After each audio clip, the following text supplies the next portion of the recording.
תן בי את שוכך, תן בי את כוח דברך, מלא אותי, מלא אותי.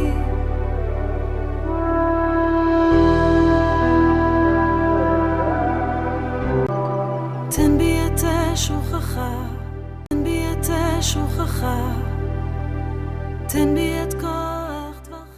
Shalom et bienvenue dans notre salle d'études. Que la gloire, l'honneur, la puissance, le règne et la magnificence soient à Yah, éternel, Yahweh Elohim, notre Père. Au nom de Yeshua HaMashiach par son souffle sacré. Nous voulons continuer et finir notre étude dans cette troisième partie en parlant de la chevelure ainsi que la barbe et nous finirons par les voiles. Que le souffle sacré nous guide et qui nous donne la compréhension selon la pensée et la volonté de Yah, éternel, notre Père. Peut-on raser sa barbe ou le coin de sa chevelure? La question qui nous a été posée. Voici quelques textes de la Torah qui en parlent. Lévitique 19, 27 nous dit: vous ne couperez point en rond le coin de votre chevelure, et tu ne raseras point le coin de ta barbe. Le verset 28, vous ne ferez point d'incision dans votre chair pour un mort, et vous n'imprimerez point de figure sur vous, je suis Yahweh. Au travers de ces passages, nous voyons l'interdiction que le Saint d'Israël donne à son peuple de ne pas couper à rond le coin de leur chevelure, sous forme de dessin, sous forme de couper à rond, et aussi de ne pas se raser les coins de la barbe. Et au verset 28, il dit, vous ne ferez point d'incision. L'incision pour les morts, l'incision pour la tristesse, ainsi de suite, et vous n'imprimerez point de figures sur vous. Imprimer des figures, c'est ce que nous voyons aujourd'hui, une sorte, ce que nous appelons tatouage.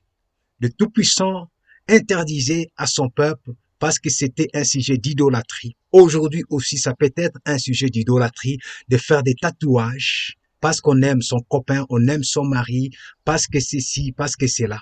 Et le Père, le Saint d'Israël, nous interdit de faire de telles pratiques qui datent des siècles que le monde païen pratiquait déjà. Comme dit le roi Salomon, il n'y a rien de nouveau sur cette terre. Ce qui est aujourd'hui, c'est ce qui était et c'est ce qui sera. Lévitique chapitre 21 verset 5 nous dit, le sacrificateur ne se fera point de place chauve sur la tête. Faire une place vide, une place chauve sur la tête, le Père interdit, et ils ne raseront point le coin de leur barbe, encore, de ne pas raser le coin de la barbe. Et ils ne feront point d'incision dans leur chair. Le Saint d'Israël, comme je le dis, interdit de faire des incisions sur notre corps, interdit de faire des images sur notre corps, parce que notre corps, nous l'avons compris aujourd'hui par le souffle sacré, et le temple d'Élohim, là où son souffle sacré habite. Voici maintenant dans Deutéronome chapitre 14, le verset 1, il nous dit encore, vous êtes les enfants de Yah, éternel, notre Père, votre Elohim, vous ne vous ferez point d'incision et vous ne vous ferez point de place chauve entre les yeux pour un mort. Nous voyons bien, c'est des choses qui se faisaient pour le mort, c'est des choses qui se faisaient pour la divinité. Faire le coin sur la barbe, faire le coin sur le chevet, créer une place chauve sur sa tête, faire des incisions pendant qu'on pleurait une personne, faire des tatouages, des images sous forme d'idolâtrie, ainsi de suite. Le Saint d'Israël interdit cela. Ce que je veux nous dire, à ne pas confondre avec quoi? Il y a des endroits où la parole nous parle de raser la tête, de raser la barbe, que nous ne pouvons pas confondre avec cette recommandation. Voyons, nous parlons des symboles de l'humiliation. raser la tête, raser la barbe, qui est un symbole d'humiliation, de repentance devant Yah, notre Père. Raser la tête, raser la barbe, qui est aussi un signe d'accomplissement d'un vœu. Par exemple, le vœu de Naziréa. Un signe de la purification. C'est raser la tête et c'est raser la barbe. C'est trois éléments que nous sommes obligés de retenir. On peut se raser la tête si on rentre dans l'humiliation, dans le pleur, dans une repentance profonde. On peut se raser la tête, c'est raser la barbe. On peut se raser la tête, c'est raser la barbe. Quand on finit son vœu devant le Tout-Puissant, et on peut aussi raser la tête, raser la barbe, raser tout le poids de son corps en signe de la purification devant le Saint d'Israël. Nous lisons Nombre chapitre 8, le verset 7 qui nous dit « Voici comment tu le purifieras, fais sur eux une aspersion d'eau expiatoire, qu'ils fassent passer les rasoirs sur tout leur corps, qu'ils lavent leurs vêtements et qu'ils se purifient. » La purification. Nombre 6, verset 18, les Naziréens rasera à l'entrée de la tente d'assignation sa tête consacrée. Il prendra les cheveux de sa tête consacrée et il le mettra sur le feu qui est sous le sacrifice d'action de grâce. Les Naziréens rasaient sa tête pour accomplir, pour achever son vœu de Naziréa. Ça n'a rien à voir avec les recommandations que nous venons de voir dans Lévitique et Deutéronome. Actes chapitre 18, verset 18. Paul resta encore assez longtemps à Corinthe. Ensuite, il prit congé des frères et s'embarqua pour la Syrie avec Priscille et Aquilas, après s'être fait raser la tête en Cenchréa, car il avait fait un vœu. Nous avons bien dit, on peut se raser la tête, à cause du vœu qu'on fait au sein d'Israël. Isaïe chapitre 22 verset 12 nous dit « Le Seigneur Yahvé des armées vous appelle en ce jour à pleurer et à vous frapper la poitrine, à vous raser la tête et à ceindre le sac. » Le Saint d'Israël ici invite son peuple à se raser la tête en signe d'humiliation, en signe de larmes, en signe de pleurs, en signe de repentance. Donc, nous le comprenons bien à ne pas confondre avec ces trois passages que nous voyons devant nous. Poursuivons. Nous avons vu qu'on peut se raser la tête en signe de la repentance, en signe de vœu, en signe de la purification. Mais nous avons aussi, ce que nous avons cité ces passages, c'est raser la tête, faire une place chauve sur sa tête, c'est raser le coin de la barbe, c'est raser le coin de sa chevelure en honneur aux divinités ou encore symbole de deuil et de lamentation au milieu des païens.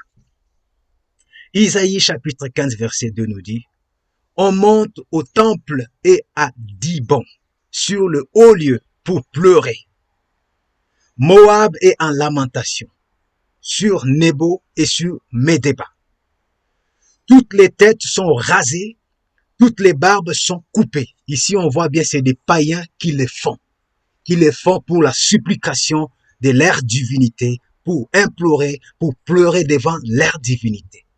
Jérémie chapitre 48, verset 37, verset 38 nous dit « Car toutes les têtes sont rasées, toutes les barbes sont coupées, sur toutes les mains il y a des incisions, et sur le rein des sacs, sur tout le toit de Moab dans ses places. Ce ne sont que lamentations parce que j'ai brisé Moab comme un vase qui n'a pas de prix, dit Yahvé. » On peut voir ici les Moabites se lamenter aussi, pleurer, mettre des sacs, ainsi de suite, parce que le Saint d'Israël les avait brisés.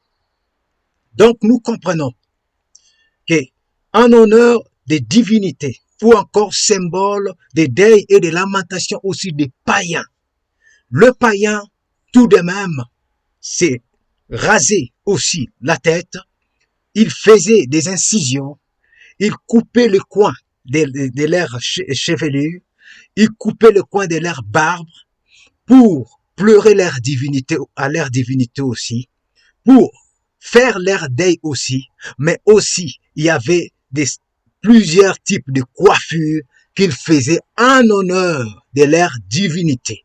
C'est ainsi que le Saint d'Israël nous dit de ne pas suivre le pratique de ces païens, car ces païens le faisaient en honneur de leur Dieu, de leur divinité et non en honneur du Saint d'Israël. Revenons sur le mot couper. Le mot couper, quand la parole dit vous ne couperez point à rond le coin de votre chevelure. Le mot couper, nakaf, qui veut dire frapper. Ça veut dire frapper la peau, couper, abattre, tourner autour, faire les tours, aller autour, entourer, enclore, faire les tours, faire un circuit complet. Donc nous voyons bien ce que le Père, le Saint d'Israël nous interdit de faire, voilà, les contours, de dessiner les contours de sa chevelure ou voire même les contours de sa barbe. Car c'est ce que le païen faisait, dessiner tout cela, c'est ce que le Père nous interdit. On peut voir quelques images qui sont mises ici. Vous voyez à notre gauche, nous avons l'image des Égyptiens pour nous prouver que c'était une manière de faire des Égyptiens. Nous savons qu'en Égypte, il y avait plusieurs divinités. C'était toujours en honneur des divinités. Que ça soit en deuil, que ça soit en style, ainsi de suite. Nous pouvons voir en haut les afros, comment ils se coiffent aujourd'hui. Et ces gènes, entre ces deux afros à droite en haut, ces gènes égyptiens, comment ils se coiffaient, comment il s'est rasé presque toute sa tête pour laisser une petite chevelure en haut de sa tête avec une queue. Vous le voyez très bien. Et ces deux afros, comment ils ont bien coupé la bordure de la chevelure et même de la barbe. Faire un joli dessin, un beau dessin, mais c'est ce que le Père nous interdit parce que c'est des coiffures dédiées aux divinités. Et nous pouvons voir cette image aussi d'un Amérindien. Et avec même ces commentaires que j'ai pris sur Internet qui veut dire coupe et coloration ou éléments ajoutés, plumes en particulier, ont été des signes d'appartenance pour beaucoup de peuples amérindiens. On peut comprendre que la coiffure de cet Amérindien est un signe d'appartenance. Vous voyez? Et regardons la coiffure de la barbe de cet afro en bas. Vous voyez comment c'est bien taillé, c'est bien coupé. Or, c'est ce que le Saint d'Israël nous interdit de couper les bordures de notre chevelure, les bordures de notre barbe. Et je répète, les païens le faisaient pour pleurer devant leur Dieu. Ils se faisaient des incisions, ils se faisaient des images, ils se rasaient la tête, ou encore, ils faisaient des coiffures dédiées aux divinités, à leur divinité, tout en coupant les bordures de la barbe, les bordures de leur chevelure. Et c'est ce que le Saint d'Israël nous interdit de faire. Je pense que nous comprenons. Maintenant, peut-on, sans suivre les coiffures païennes, rendre propre notre barbe et cheveux? Pour finir, la réponse est oui. Sans pourtant suivre toutes les coiffures ou les styles de coiffure babylo-égyptienne, nous pouvons soigner notre chevelure, soigner notre barbe sans pourtant enlever les bordures, sans pourtant enlever les coins, couper les coins comme les païens, couper les coins tout en dessinant les bordures de notre chevelure comme les païens. Dans 2 Samuel chapitre 19 verset 24 nous dit: Méphibosheth, fils de Saoul, descendit aussi à la rencontre du roi. Il n'avait point soigné ses pieds, ni fait sa barbe, ni laver ses vêtements, depuis le jour où le roi s'en était allé jusqu'à celui où il revenait en paix. Qu'est-ce que Méphibosheth n'avait pas fait? Il n'avait pas fait sa barbe. C'est-à-dire, les Israélites faisaient leur barbe. Ils soignaient leur barbe. Ils mettaient propre leurs chevelures, leurs cheveux et leurs barbes, sans pourtant couper le coin, dessiner les bordures telles que nous l'avons vu avec les images précédentes. C'est-à-dire, nous pouvons soigner notre cheveu, soigner notre barbe, en image de ces 4 photos que je nous mets. Voyez, il n'y a pas de coupe, il n'y a pas une manière exorbitante de couper le coin, de dessiner le coin, mais on peut soigner sa barbe, on peut soigner ses cheveux. Qu'on soit chauve, qu'on ait beaucoup de cheveux, un peu de cheveux, on peut se faire beau en respectant la Torah et en ne faisant pas des dessins des dieux païens sur notre chevelure ou encore sur notre barbe. J'ose croire que la réponse est claire par rapport à cette question. Que le souffle sacré de Ruach HaKodesh approfondit encore au nom de Yeshua HaMashiach dans nos cœurs pour que nous puissions respecter ce que le Saint d'Israël nous a dit, de ne pas recopier des traditions païennes, de ne pas recopier des coiffures qui viennent des mondes des ténèbres, qui viennent des divinités païennes, qui les honorent, qui les adorent, qui se met à le servir des fois sans que nous le sachions. Que le souffle sacré nous éclaire au nom de Yeshua HaMashiach. Parlons maintenant sur la dernière question. Le voile. La Torah ni les prophètes n'en parlent plus précisément, bien que historiquement et archéologiquement parlant, nous savons que le voile, est ancré dans la culture des femmes, mais des femmes israélites, des femmes de l'Orient. Voici un document que j'ai trouvé sur Internet via Wikipédia qui nous dit: les documents bibliques ne donnent pas d'indications homogènes sur le port du voile par les femmes israélites. Dans la Genèse, Rebecca s'est couvrie avec le voile. Genèse chapitre 24. Rebecca s'est couvrie avec le voile au moment où elle rencontre Isaac, son futur époux. C'est-à-dire, nous voyons la présence du voile. Même s'il y a beaucoup de précisions, mais la présence du voile y est. Léa se couvre de son voile à l'approche d'un étranger. Genèse chapitre 24, verset 65. Le voile désigné dans la Bible, c'est celui qui couvre le visage selon certains spécialistes. Ainsi, il semble clair que les femmes des temps bibliques portaient le voile, au point que le futur marié ne savait pas qui il épousait, comme un témoignage l'épisode de Jacob qui croyant épouser Rachel se retrouve marié à Léa. Genèse chapitre 29. Nous connaissons tous presque cet épisode où notre père Jacob, Israël, s'est marié avec Léa à la place de Rachel, qui se couvrait de ses voiles. C'est-à-dire, nous voyons la présence du voile, quand même, dans le Saint Écritures. Rajoutons encore ces commentaires de Wikipédia qui nous dit « Les Cantiques des Cantiques, chapitre 4, le verset 1, glorifie la beauté d'une femme derrière son voile. Ce chant est une déclaration d'amour que l'on peut prendre de façon très littéraire entre un fiancé et sa promise. » Donc, on peut voir que la culture du voile pour la femme existe bien dans les Saintes Écritures, dans la Torah et même dans le livre des Cantiques, même si ce n'est pas parlé avec plus de précision, mais on peut comprendre que non, c'est une culture de nos ancêtres, selon cette source de Wikipédia.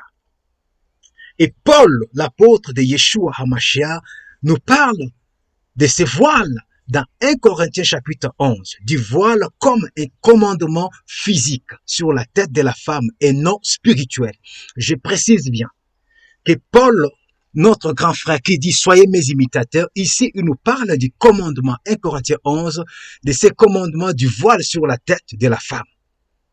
Un commandement physique que beaucoup de chrétiens, le monde chrétien, vont interpréter ces commandements du voile comme un voile spirituel. Or, Paul ne parle à aucun moment d'un voile spirituel, il parle bien du voile physique. Léa avait mis un voile physique. Rebecca avait mis bien un voile physique. Rachel, oui, Rebecca avait mis un voile physique. Rachel aussi pareil. Donc, les voiles que Paul nous parle dans 1 Corinthiens 11, c'est bel et bien un voile qui est physique.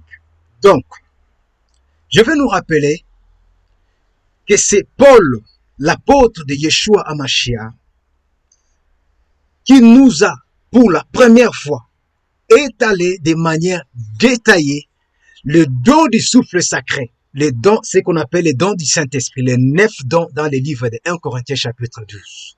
C'est lui aussi dans le livre d'Éphésiens chapitre 4 qui nous a plus précisément parlé des 5 ministères de la parole. Les docteurs, les apôtres, les prophètes, les pasteurs, les évangélistes, voilà. Donc, nous acceptons bien ce que Paul a reçu parce qu'il dit, ce qu'il enseigne, il a reçu ça par révélation. C'est-à-dire, nous sommes d'accord que cet homme a pu recevoir des révélations de la part de notre Père qui est aux cieux par Yeshua HaMashiach et il nous a étalé, développé des choses que la première alliance n'a pas développées. Et c'est tout à fait normal que Paul puisse développer aussi l'histoire ou encore la culture du voile qui ne contredit pas la Torah, mais qui va toujours dans la même direction de la Torah. Ceci dit, voici ce que Paul, l'apôtre, nous dit. Nous connaissons bien cette partie de l'écriture de 1 Corinthiens chapitre 11, du verset 1 jusqu'au verset 16. Je ne veux pas lire tout le verset, parce que nous allons étudier ça de manière détaillée, mais j'attire notre attention seulement sur le verset 1 et sur le verset 16. Pour commencer, Paul, l'apôtre, dit ceci. Suivez donc mon exemple, comme moi, de mon côté, je suis celui du Messie. C'est-à-dire, si Paul suit l'exemple du Messie, tout ce qu'il va nous dire, il suit toujours la direction de l'esprit, du souffle du Messie, de l'instruction du Messie, de l'enseignement du Messie, parce que le Messie lui-même dit, ma doctrine ou mon enseignement ne vient pas de moi, mais c'est la doctrine ou l'enseignement du Père.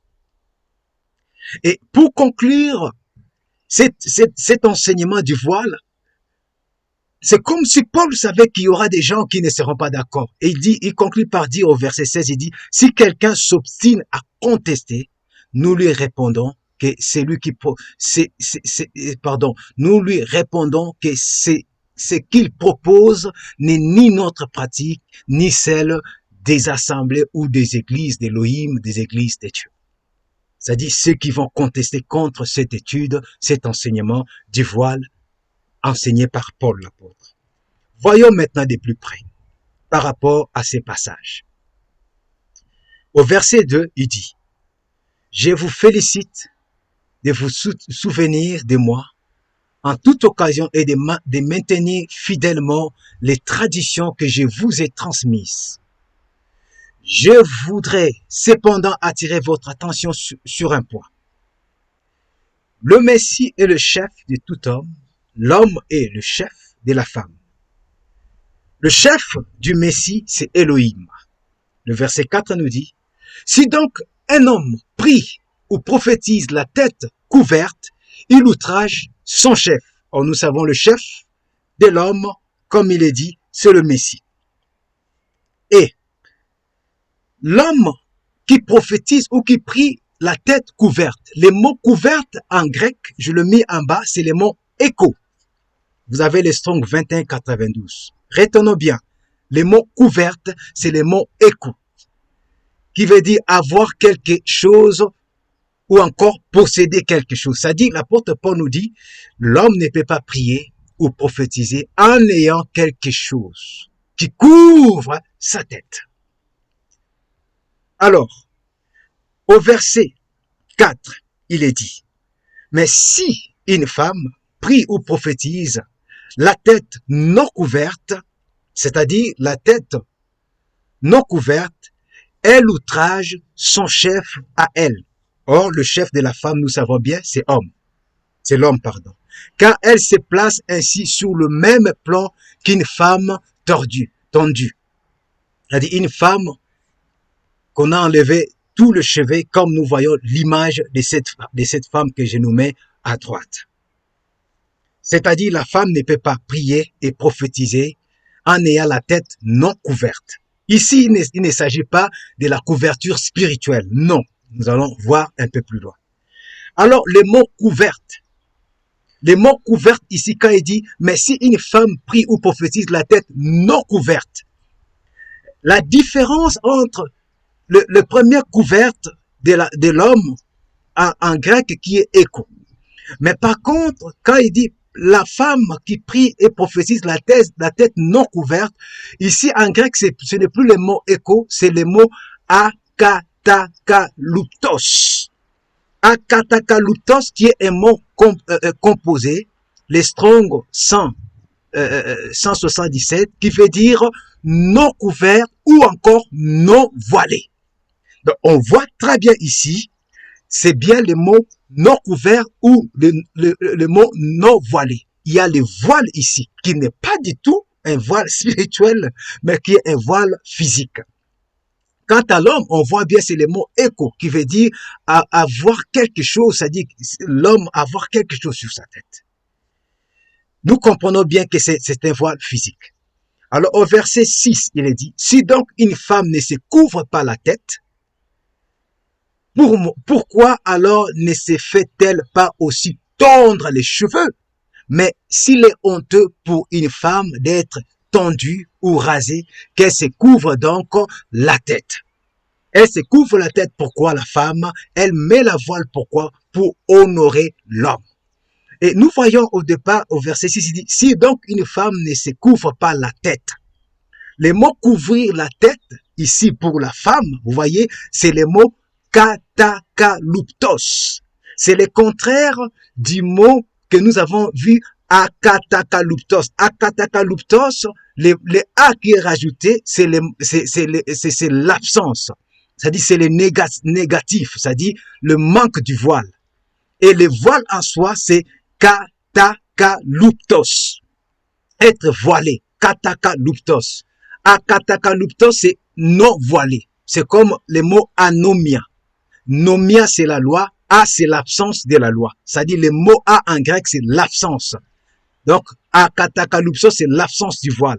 Et ici, on nous dit, si donc une femme ne se voile pas ou ne se couvre pas la tête, pourquoi alors, en fait, pourquoi la femme ne se rase pas la tête? Or, c'est une honte pour la femme de se raser la tête, parce que nous allons comprendre que même la chevelure longue de la femme lui a été donnée comme, je vais expliquer, nous allons prendre ces mots, mais déjà comprenons que non, la longue chevelure de la femme lui a été donnée comme une gloire de sa beauté féminine. Regardons. Elle est une désobéissance pour une femme de se couper les cheveux, qui est une gloire pour elle. Que ce soit le cheveu crépi ou encore le cheveu lissé, le cheveu lisse, la femme doit garder sa longue chevelure parce que le Tout-Puissant lui a donné cette chevelure pour la gloire, la magnificence et la beauté de la femme. Or, beaucoup de femmes aujourd'hui se rasent la tête, ce qui est interdit. Le Tout-Puissant ne veut pas que la femme se rase la tête pour remplacer sa chevelure naturelle par autre chose. De même, la nature nous enseigne que la barbe est donnée à l'homme comme un signe d'honneur de sa masculinité. La longue chevelure de la femme ainsi que les seins de la femme sont donnés à la femme comme un signe de gloire de sa beauté féminine. Donc, la femme n'a pas à raser sa tête.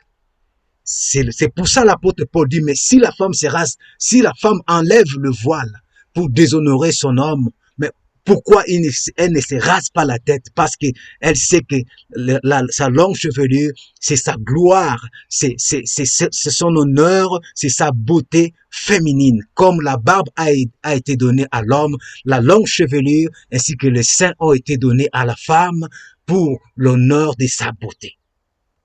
J'ose croire que nous comprenons.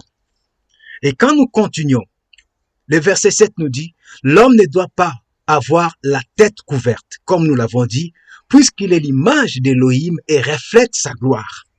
La femme, elle, est la gloire de l'homme et doit, comme la femme est la gloire de l'homme, elle doit honorer son homme en mettant le voile, comme Paul l'apôtre nous le dit. Et nous avons vu Rebecca, nous avons vu Léa, nous avons vu Rachel, ainsi de suite dans la Torah. Si la femme, l'homme, pardon, ne doit pas avoir la tête couverte, comme dit la parole, kataluptos, couvrir, couvert, cacher, se voiler. Or, à notre droite, j'ai mis des photos où on voit aujourd'hui les hommes se couvrir la tête en priant, en prenant le talit, le chapeau. Bon, parlons du talit. Parce qu'on va dire, mais c'est les talit, il y a les titites que le Père nous a recommandés, ainsi de suite. Nulle part dans la Torah, ni dans les prophètes, nous voyons l'Écriture nous commander de prendre les titites comme quelque chose où nous allons couvrir la tête pour prier. Non, ça c'est tout un système que nous voyons que les hommes ont mis en place. Les titites nous sont donnés pour que nous puissions mettre dans nos manteaux, dans nos vêtements, oui, dans nos châles, tels que nous voulons, mais pour que nous puissions le voir et nous puissions nous souvenir des commandements du Tout-Puissant. Vous pouvez voir dans l'étude qu'on avait fait déjà. Mais par contre, les talites n'a pas une utilité pour couvrir la tête, parce que le Tout-Puissant ne souhaite pas que l'homme, quand il prie, l'homme, quand il prophétise, qu'il puisse couvrir la tête comme une femme. Et beaucoup font allusion à des films, des Hollywood, qui nous ont présenté un Jésus qui se couvrait toujours la tête, Et voilà, beaucoup ont gardé ça dans leur esprit, et beaucoup aujourd'hui achètent des talits pour couvrir la tête en priant. Ils croient que maintenant nous sommes plus spirituels en couvrant notre tête, ainsi de suite. Ou encore beaucoup vont voir l'image de ce qu'on appelle les Juifs aujourd'hui qui se couvrent la tête avec les talits. Et alors, comme beaucoup retournent dans la Torah, ils vont suivre ces modèles. Non, si Paul est vraiment notre frère, évitons de couvrir la tête, nous les hommes, car les talits n'est pas mauvais.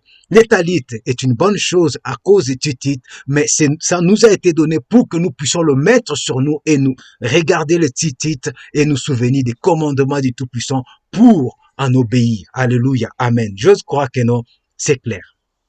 Au verset 8, il est dit, en effet, l'homme n'a pas été tiré de la femme, mais la femme de l'homme. Et l'homme n'a pas été créé à cause de la femme, mais la femme à cause de l'homme. Le verset 10, voilà pourquoi la femme doit porter sur la tête un signe de son autorité à cause des anges. C'est-à-dire la femme, quand elle porte le voile, elle met ses voiles en priant, en prophétisant à cause des anges. Beaucoup se demandent pourquoi à cause des anges. Voici ce que je comprends. Parce que les anges qui voient le respect de la femme en couvrant la tête à cause de son homme qui est sa gloire, et les anges voient que non, la femme respecte l'autorité de l'homme qui est l'image et le reflet de la gloire de Yah, Elohim éternel, notre Père. Comme le dit bien le verset 7, l'homme ne doit pas avoir la tête couverte puisqu'il est l'image d'Elohim et reflète sa gloire. C'est ainsi, c'est la femme qui doit couvrir la tête. Et quand la femme couvre la tête de son voile, les anges, ils voient le respect de la femme, et les anges voient que la femme honore l'image et la représentation du reflet de Yah, leur maître, qui est aussi notre maître. Et au verset 11, il est dit, toutefois, dans l'ordre établi par le Seigneur, la femme n'existe pas sans l'homme et l'homme n'existe pas sans la femme, Car si la femme a été tirée de l'homme, celui-ci à son tour né de la femme, et finalement, tous deux doivent leur vie à Elohim. C'est-à-dire, l'homme et la femme sont complémentaires. Ce n'est pas parce que l'homme est la gloire, et la femme est la gloire de l'homme, et que l'homme, lui, est la gloire d'Elohim, que la femme n'a pas d'importance. Non, ils sont complémentaires, comme le dit bien notre frère Paul l'apôtre. Mais dans la hiérarchie, nous savons que l'homme est le chef de la femme, le Messie est le chef de l'homme, Yah, notre Père, est le chef du Messie. Et nous gardons toujours cette pensée et ce respect au nom de Yeshua. Le verset 13 nous dit, jugez vous-même de cela. Est-il convenable pour une femme de prier Elohim la tête découverte, c'est-à-dire sans être voilée? Ata, comme nous avons dit, akataka lupto, c'est-à-dire non voilée ou non couverte. L'apôtre Paul nous dit que nous puissions nous-mêmes juger.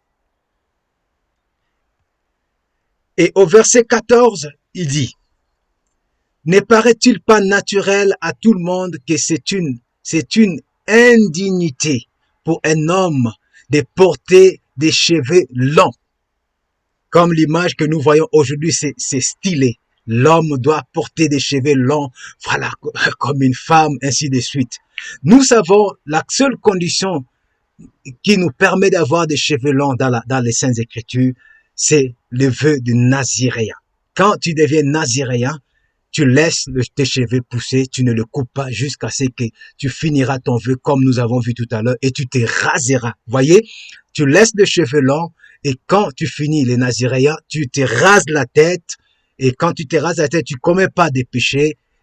Pourquoi? Parce que tu conclus bien ton vœu de Nazir. Mais l'homme n'est pas fait pour avoir une longue chevelure comme la femme. Au verset 15, il est dit, mais qu'une longue chevelure fait l'honneur à la femme.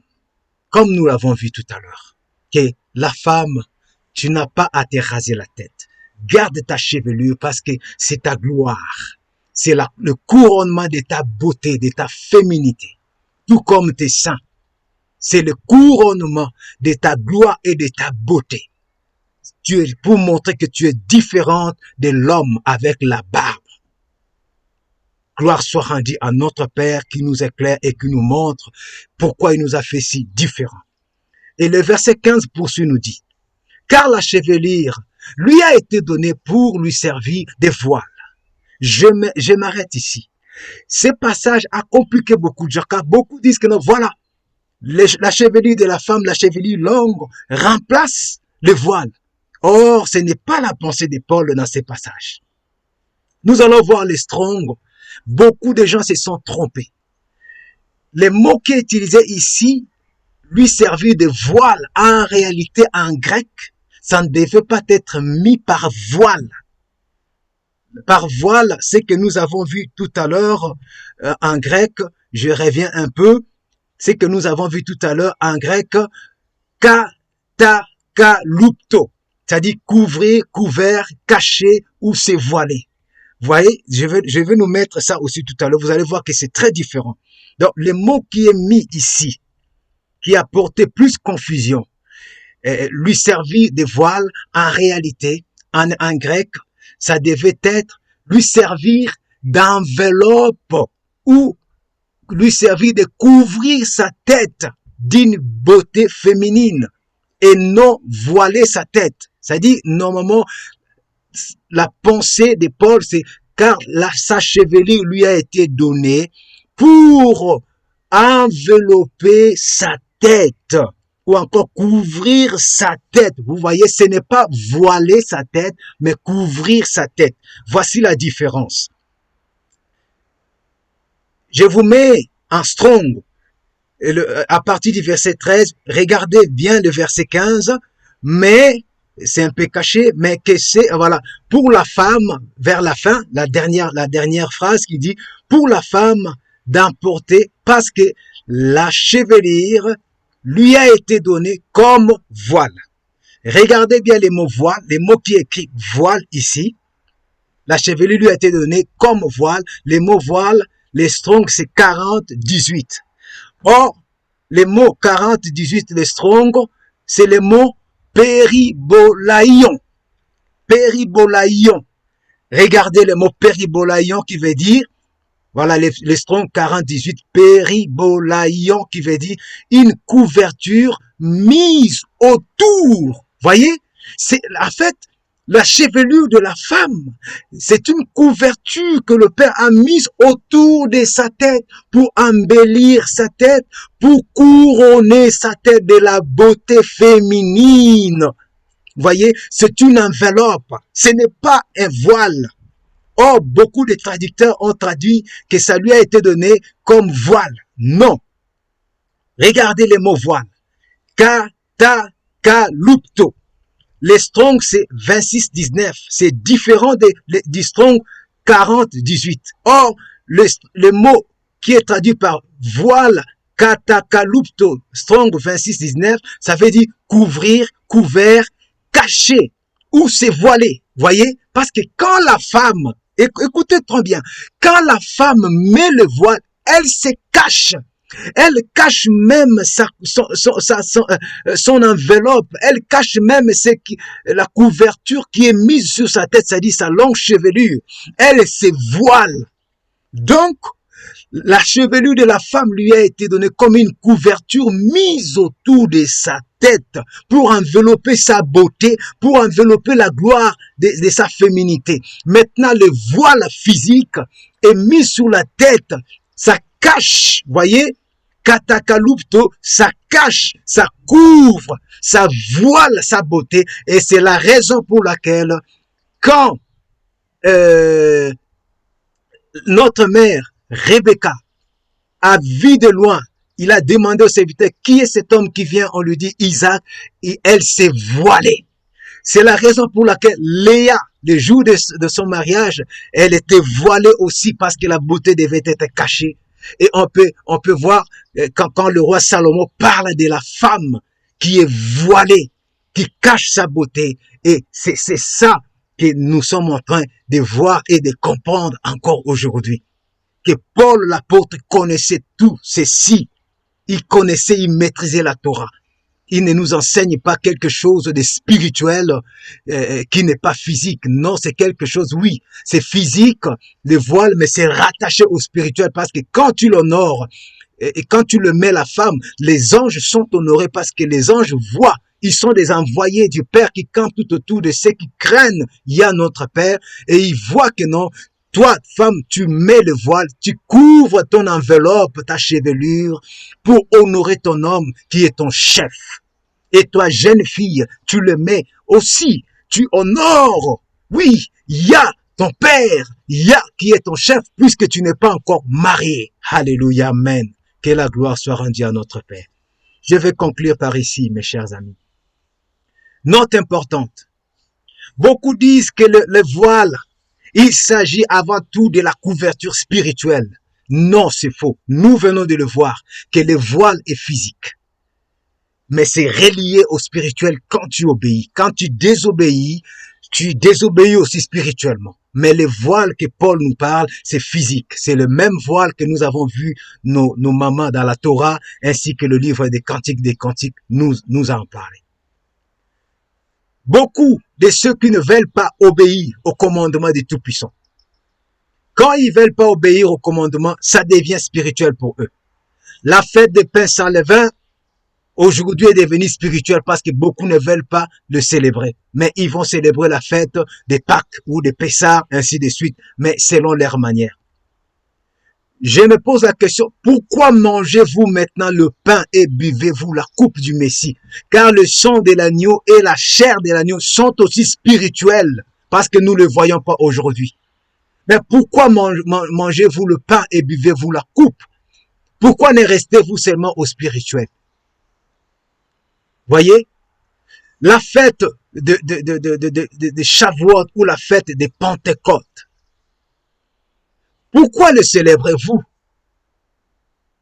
Pourquoi ne le prenez pas seulement spirituel?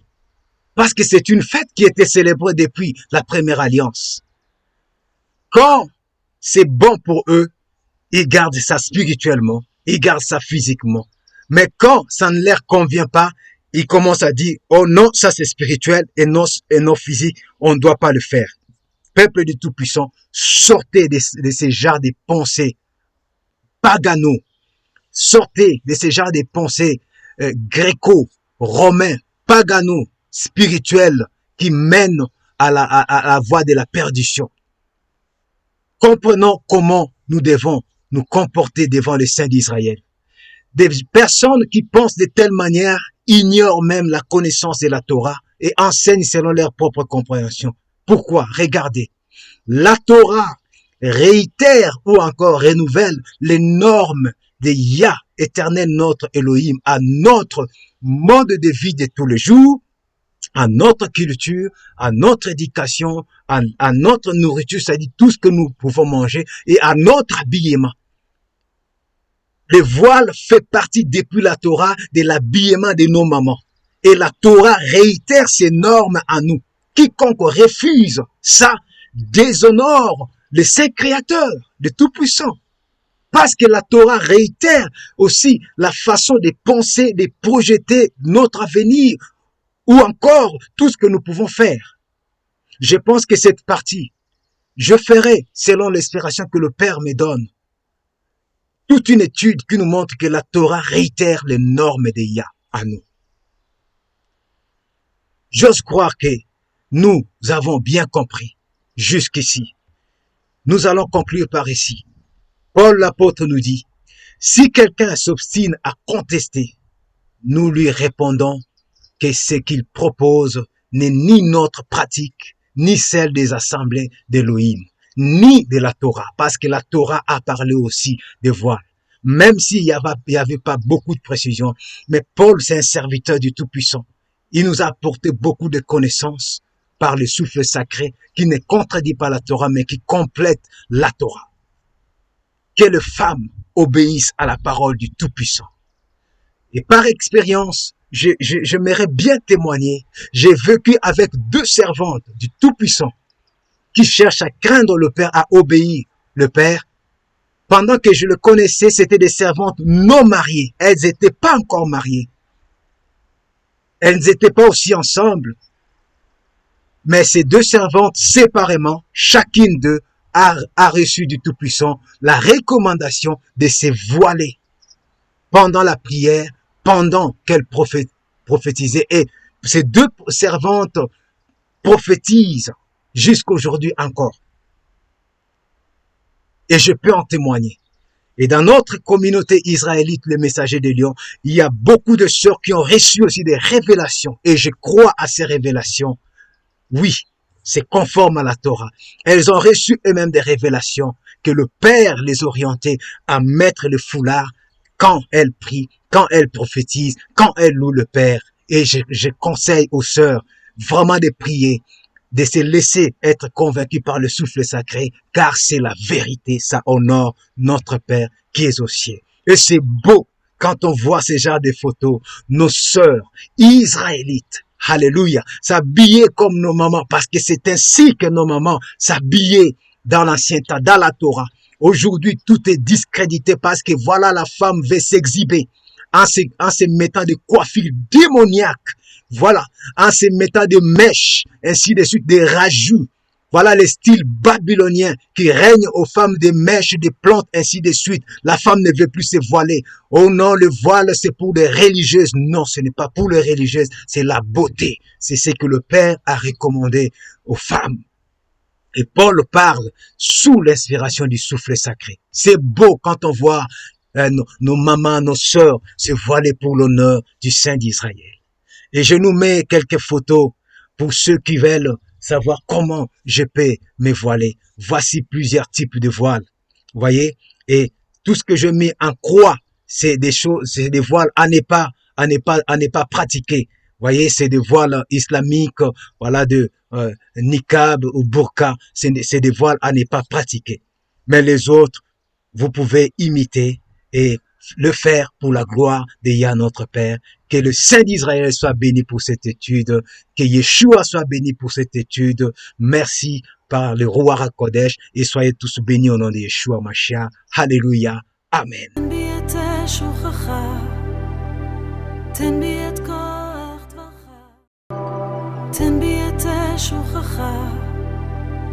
תן בי